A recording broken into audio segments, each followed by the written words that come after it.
Hello and welcome to another episode of Mortgage Video Mastermind, where we bring you professionals who share insight into the latest trends, tips, industry, technology, and services to help you create more videos to use in your mortgage business. Okay, and we are live. So welcome everyone to another episode of our Mortgage Video Mastermind. And my name is Ginger Bell. And we have the gangs here today. I'm so excited. We have a special guest, Sue Woodward. Hey, Sue. Hey, everybody. Thanks for joining. And we've got Scott Schang here, Carl White, with a special guest, Steve Kyle. So thanks for hopping on. I think you just landed from Houston, right? Oh, we can't hear you. There he is. Literally just broke in. So I climbed in the house. There you go. Nice. And joining us from Atlanta, Jason Frazier. So happy to have everyone here today. So if you have questions, type them in the chat box, the Q&A box. We are live on Facebook and we are recording this, so you can get a copy of that. We'll send a copy out to everyone. We actually have people that register for this webinar. We do it every week, every Wednesday we do this. And so we're happy to have you on and joining us. So Sue, the whole idea, and you and I had the opportunity to spend a couple days together last week.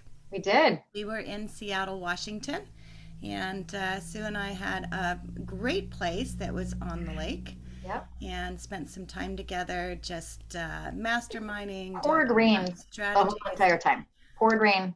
Except for the first 2 hours we were there. It was, I know. It was classic Seattle, but we had a great time. A lot of sunshine in our hearts, I'll say that. Exactly. Yeah. Well, that's the Pacific Northwest. Lots of rain, but sunshine in our hearts for sure. In Minnesota, we say blonde hair and blue noses. So that's kind of our deal here. There you go.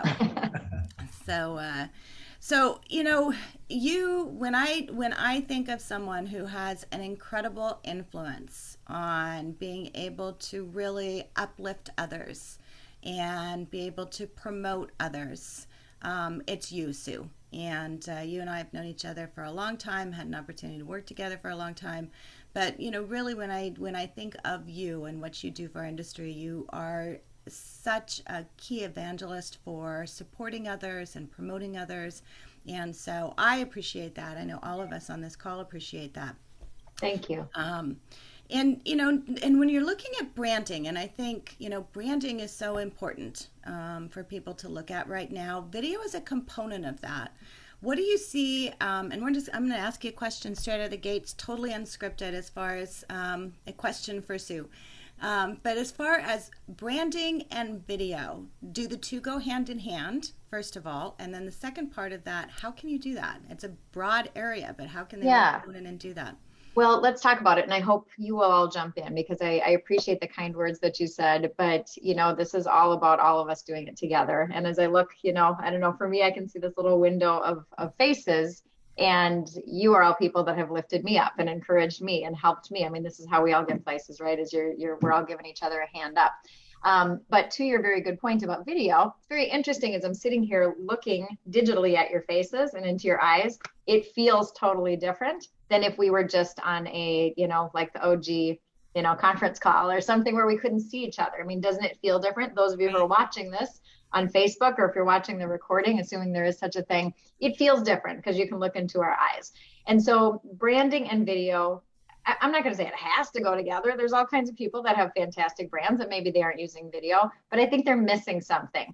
Particularly in the mortgage industry, this is a people business, right? I mean, people do business with people. They don't just choose random company X. People say, I want to work with Jason. I want to work with Carl. You know, I mean, this is people want to work with people. So I do think in our industry, you know, if you're smart, your brand is very closely tied to video. When you talk about how to do it, I mean, I think that's what we're going to like dive into, you know, on this call. I mean, I've certainly got some tips. Ginge, you and I kind of brainstormed a top 10. We may not have a chance to get through all of those, but you can probably share that with people. But I'd love to hear some of the other things that these folks would share. And probably the biggest thing that I would say is just don't overthink it. I think what people tend to do is they just overthink and overwrought and overproduce and and they get overwhelmed, and then you just don't do it. I mean, that's what happens to me, is that analysis paralysis, where it's like, if I think it's got to be perfect, it's never going to happen, because guess what? I'm not perfect. Nor is anybody on this call. But that's what makes it great, is nor is anybody else. None of your customers are perfect either. And they relate to you when sometimes you're just like, hey, you know what? I don't have makeup on today. And in fact, I just recorded a video today, and I wasn't as a video ready, but I'm like, you know what? I'm always video ready. Let's just do this thing, because half people watching this aren't going to have their makeup on either. Scott, I noticed you don't have your makeup on today either. So, I got my makeup today. My makeup person's on vacation. Fair enough, but the biggest thing is just, just do it. So I know we'll dig into some tips on that. And like I said, I think this is a group of people who are just, doing it. And it's wonderful to produce. It's wonderful to produce and have it, I mean, that's a fantastic thing. But I also think if you're just getting started and you're just doing it organic and you want to throw something out there in social, make a connection, don't overthink it. Grab your phone and do it. Right. Yeah, I would build on that to say, there was a period of time when everything was digital, and things were like more online. You have online applications, but it's always been it's always been a belly to belly business. And Carl, you've always been really great with that. And I think these last couple of years, video has really just stormed back into our lives, and it's turned back into this belly to belly business with video, because almost everybody is comfortable with video now, because everybody who had a job was doing their job over a Zoom call, over the last couple of years. And it's so easy to produce, and it's so inexpensive to do video anymore. It's like back when big screen TVs were $10,000, and now you can pick one up at Walmart on Black Friday for $149 for a 55-inch, flat screen plasma TV. That's kind of what's happened to video, and it's brought the belly to belly back, and it's brought the personality back to it. So yeah, no, it's, what's so funny about that is that, because that's the number one thing that I think all of us have heard when you talk to people about, like, why aren't you doing video? And they're like, oh, I don't have the right equipment, this and that. But then really, when you get down to it, it's like, no, I think I look funny on video. That's what people say. And it's like, hey, guess what? That's what your face looks like all the time. And so, Scott, you're spot on. People got really used to this over COVID. In fact, they say in a Zoom call or Teams or whatever people use like this, they say there's two kinds of people: those who are looking at themselves and liars. Everybody's kind of looking at themselves. And now we've all gotten used to it. So brilliant point, Scott. Yeah, it's so true. And one thing that you brought up, Sue, that I think, because, you're just here in Atlanta for the NAMBA event, and we talked a little bit about this, but, just that's the way you look. So if you're okay with meeting people in person, then you should be okay with video, because that's how you look, right? Like, I don't like the way I sound or look, but you just got to get over it, on video, right? And obviously that's just the way I am. But the most important part, because, all of us, I think, have dealt with that when speaking to a crowd about video, or loan officers, real estate agents, what have you, is that's the first objection, is I don't like the way I look or sound or whatever, or I want to make sure it's perfect, or they're overthinking it. And, the point that you made, which I think needs to be driven home to everyone, is that your audience is going to identify with imperfection. They just are, because that's the life they live too. And if you really want to create commonality and sticking with someone, you got to be like them. And you're share those stories, be that person. And those videos, I guarantee, will stand out and stick more than the highly produced ones will. I agree. Perfect. And one of the things, so Sue and I just did a Potapalooza, and we came up with the top 10 things, Ginger and Sue's top 10 video tips is what I think we called it. And so we probably won't get through all of these, but I think it's good to touch on. And number 10 for us was know your message. And, once people get over that, okay, that's how I look, I get that, then the next is, what do I say? What do I say? Right? Yep. So how do you overcome that? I mean, I'll tell you my short tip for that is a story. And you just said this, Jason, you said the word story, and it just kind of popped out to me, but it's a story or a statistic.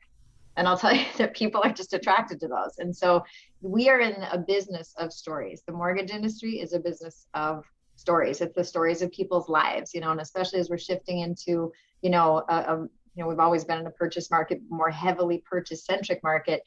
Somebody is going through a major chapter in their life story when they're purchasing a home. Just the stories that happen every day, funny underwriting stories or, tragic story, I mean, who knows? We are in a business of stories, and it's a people business. And so I think anytime you can tell a story, I mean, you've got to know your headline message, and your headline message, if you're listening as an originator, is probably that you want to do business with these folks, right? And you want to know how you can serve them. How can you help them? How can you help their family, friends, relatives, coworkers? But, what your content around that can be as easy as the story, or again, a statistic is always really compelling. When there's like a number that jumps out from you, if you're doing your reading. And Carl, you're so good at this. I mean, I have to tell you, I feel like it's a little journey into your life every time I see your posts, like on Facebook. I mean, you just do such a fantastic job. I mean, you draw us in to your story. Yeah, and that's yeah, trust me, going in here is not necessarily a safe place to be, so but for I tell you, one of my secrets for coming up with what to say on video is, number one, I look who's my audience. So let's just say, as a loan officer, my audience might be real estate agents, just say, right? And so what I do is I just go on a real estate agent Facebook group page, I don't know, Florida Realtors United, or what, I just made a name up, of realtors here in Florida. And I go on their group page and I look to see, what are they griping about? What are they complaining about? What are they asking about? Somebody saying, hey, does somebody know a solution for this? And I just look to see what posts got the most reactions, the most likes, the most comments. And I'll read the post, I'll look at the solution, and then I'll turn on the video and I say, hey, a lot of you sometimes wonder about, what do we do about ABC? One thing that we found is, and insert in whatever answer got the best results back, that I agree with, of course, right? Yeah. And so or with home buyers, go on a Facebook group page of home buyers and look to see, what are they talking about? And so I don't have to think about what they want. I just go what they're saying they want to hear about. And so that's where I get most of my video content, is just what everybody's talking about on the group pages. Hey, you know what? I think one of the things too is, what do you get the most questions about? What do you find that consumers or buyers or agents are asking the most questions? And then the other one is, what are you most surprised you don't realize they don't know? As working with buyers, it's so interesting. The other day I had a buyer say, who pays the agent's commission? And I thought, oh my gosh, you really don't know the answer to it. Yeah. And so half of the content can be most common questions. And then the great content's like, this is the stuff you're really surprised consumers, realtors, or buyers don't know. And it ends up being really good content. That's brilliant. Yeah. And not this, I'll let Scott say what he says, because I stole this from Scott, because he said as far as where the best content is, I'll let him say it. But I want everyone to really pay attention to what Carl just said. It really is that simple. And that's where I think we massively overthink where to get the content from. Just like you said, it's, what questions are you getting, right? If you have the answers to these questions, you have content all day long. And like Carl said, you can really just, and this is something I've done all the time, is spend time in Facebook groups. And what are people talking about? What are they griping about? What are they complaining? What challenges do they have? And what solutions can you provide? Because the thing is the easiest way to get people to listen to you is if you're giving the answers to the questions that they're asking every single day. So don't overthink it. It really is that simple to find content. Yeah, and the strategy that Jason's alluding to, and I don't know that I can take credit from it, I heard it from somebody, but the best content source is your sent folder in your email box.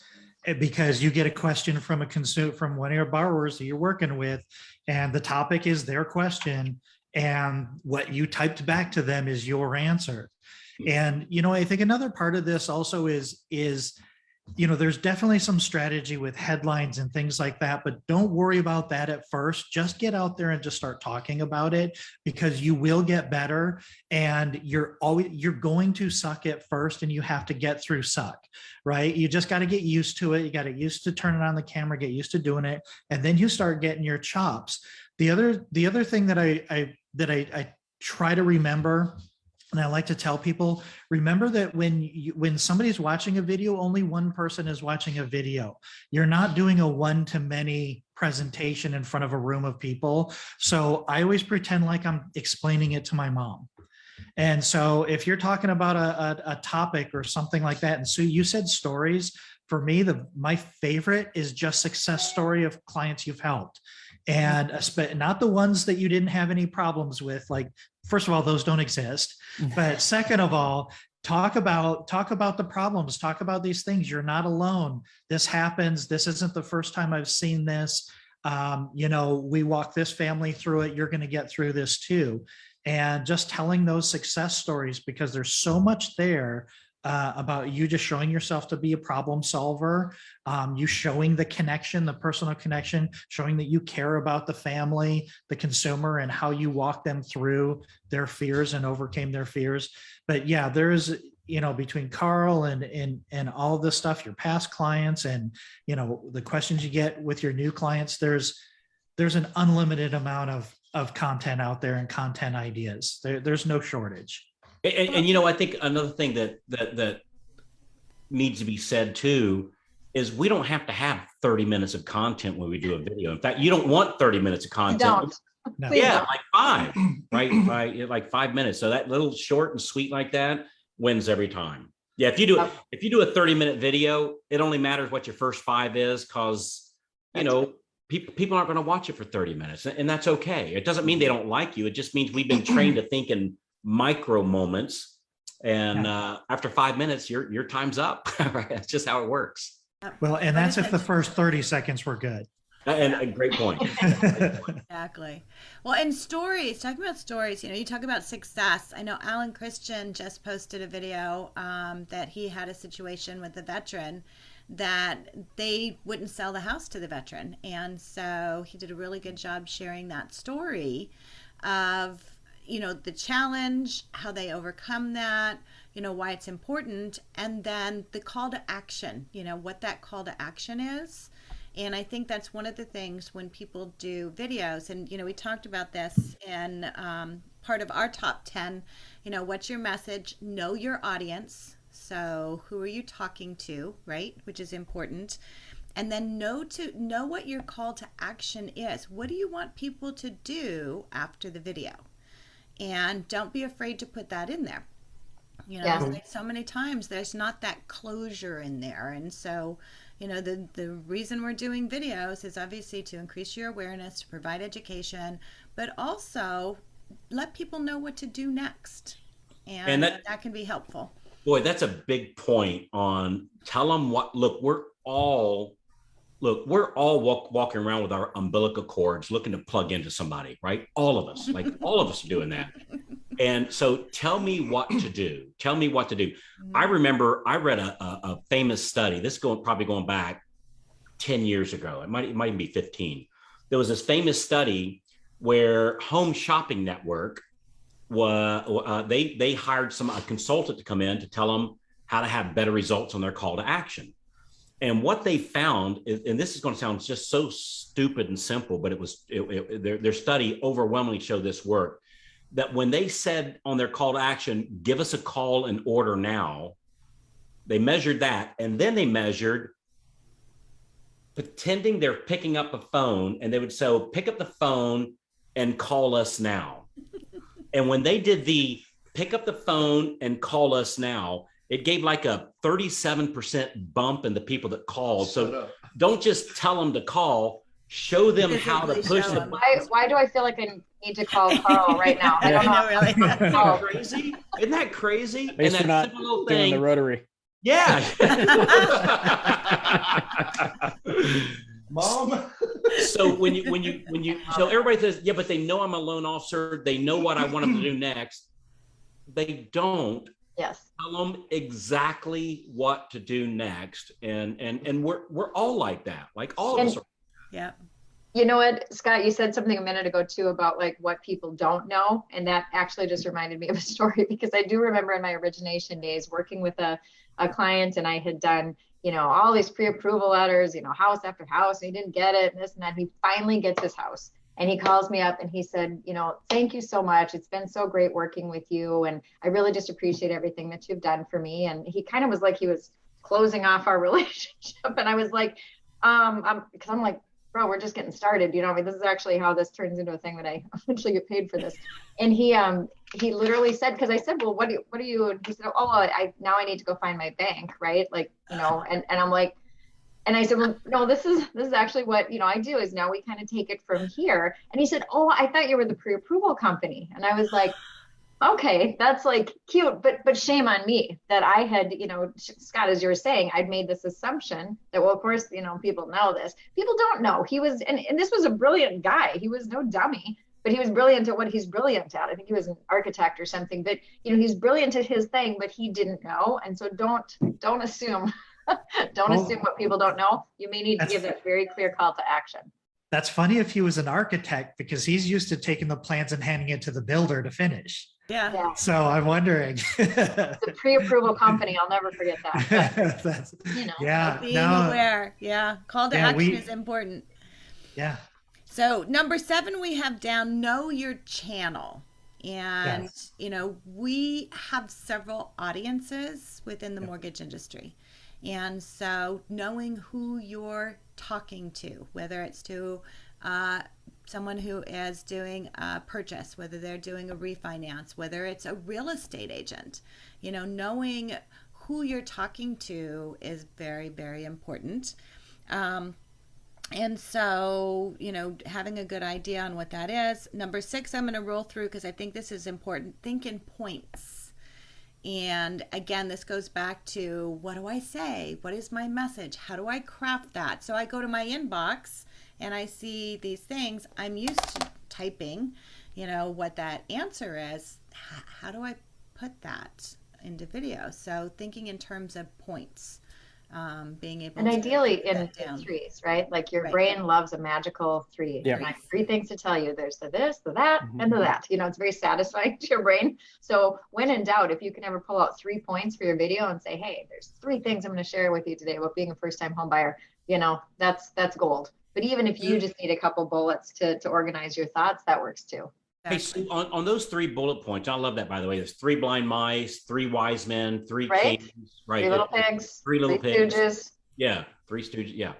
So how do you remember your 3 points? Like, do you write them down or something, or do you have like a little cheat sheet, or what do you do? For me personally, it depends. It kind of depends on how long it is, but I usually shoot for my videos I always look to be less than 60 seconds. So usually I can hang on to that in my old brain for 60 seconds. However, a lot of times what I do is I'll literally put a Post-it note, just maybe right under my camera. If I'm recording here, if I'm recording it on my phone, I just have it somewhere where it looks like I'm still looking at you. And I just literally put the 3 bullets here so that I'm sure to get through them. That's exactly what do you do? Well, I do the exact same. We call it the redneck teleprompter. Yeah. I told you. Where the person holding the camera for me, 'cause I usually have somebody hold it. They're holding, we literally, I love it. Actually, we got a little bungee cord tied to a clipboard. Whiteboard. Yeah, a little, like a coach's clipboard. And in my case, it's Lauren. She literally wears that thing. And so it looks like I'm looking at the camera, but I'm looking at the little bullet points on my redneck teleprompter. I love that. You got to post a picture of that. That's classic. Yeah, so a great strategy that I was just recording some video on this that I heard from somebody that I thought was brilliant, is cards, 4x6 cue cards. And you write them down and you hold it up and it kind of breaks. It's a pattern interrupt a little bit and it keeps you on track. And you put 1 or 2 words in a big Sharpie, or you put point number 1, or you put one and you're word. showing it to the audience. You show it to the audience, Oh. and it's a pattern interrupt. So people are paying attention because it looks strange, and it helps you pay attention to what you're talking about. And then you pick up the next one and you do it. I remember Chastity Graff actually did during forbearance. She did a really cool video that she didn't say anything.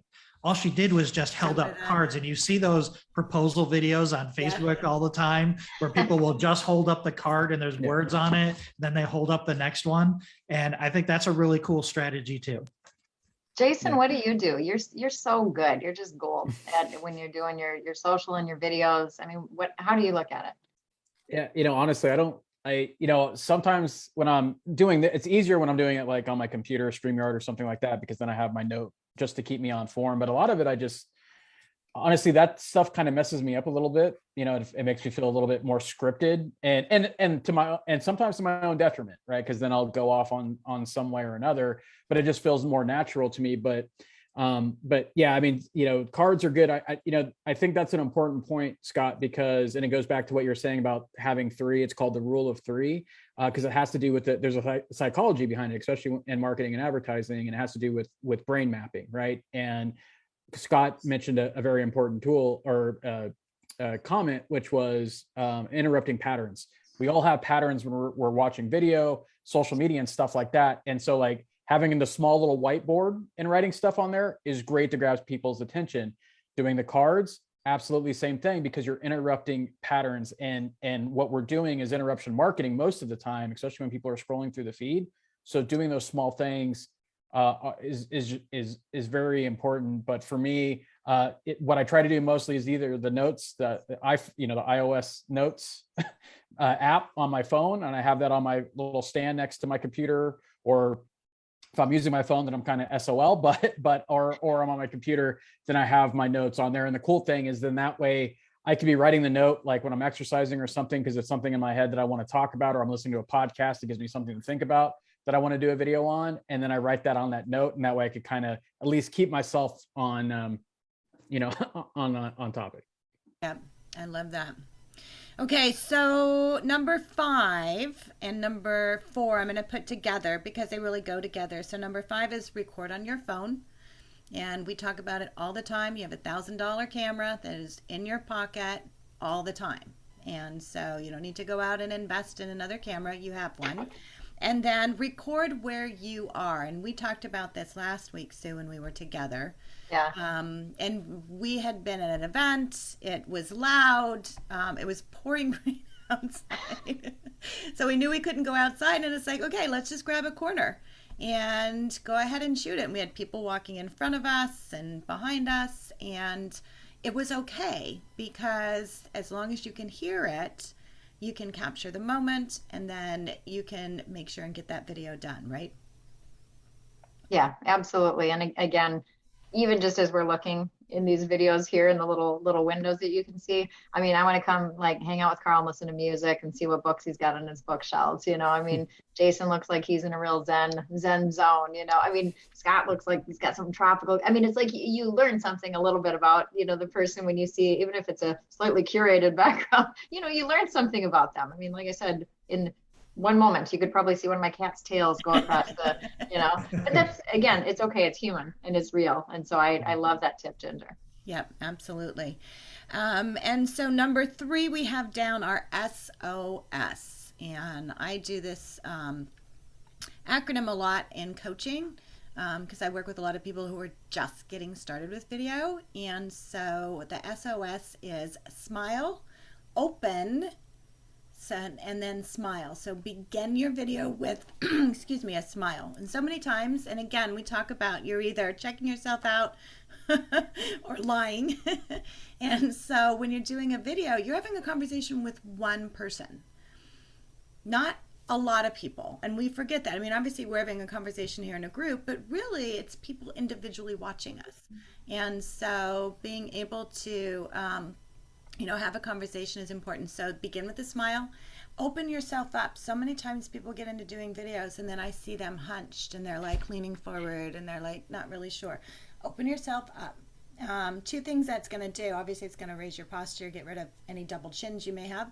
And then the other thing is physically people see that, it's like you're opening yourself up, they're opening themselves up. So it's a physicality. And then the final S, smile. End your video with a smile. So many times you get that freeze frame, and that's that last frame, either at the beginning or the end of the video, depending on where it's posting at. And so you can avoid that if you begin and end with a smile. So SOS.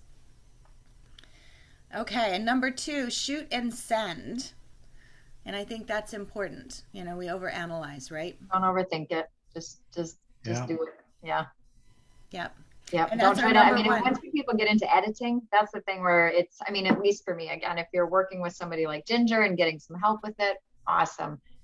For me, I don't have those kind of skills. And so shoot, send. And unless I swore in the middle of the video, even if I mess something up, I'm going to send that thing.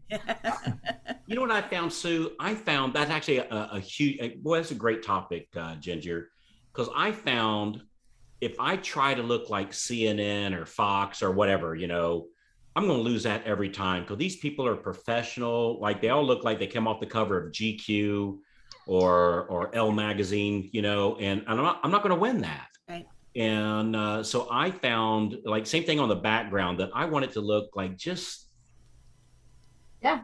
like embrace your flaws.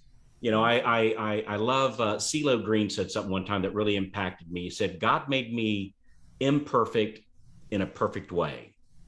And I really like that. So just embrace yourself. I stutter sometimes. I search for a word sometimes, and it's okay.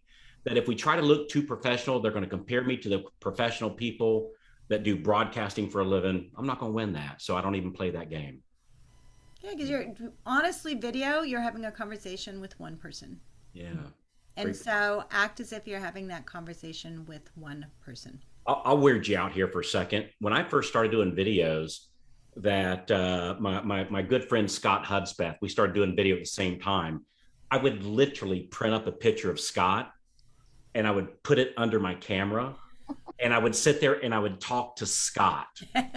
Right. So that's great. I love that. So there's my moment of weirdness, or at least that's why I told my wife, and she saw me printing up all these pictures of Scott. Making flat Scott, bringing him around. Yeah. So talking to one person, not a group. Great point. Yeah. It doesn't explain your full size stand up of Scott, though. Well, we all have our issues, right? Very, very good. And so then our final thing, obviously, and you said this, is just do it. Yep.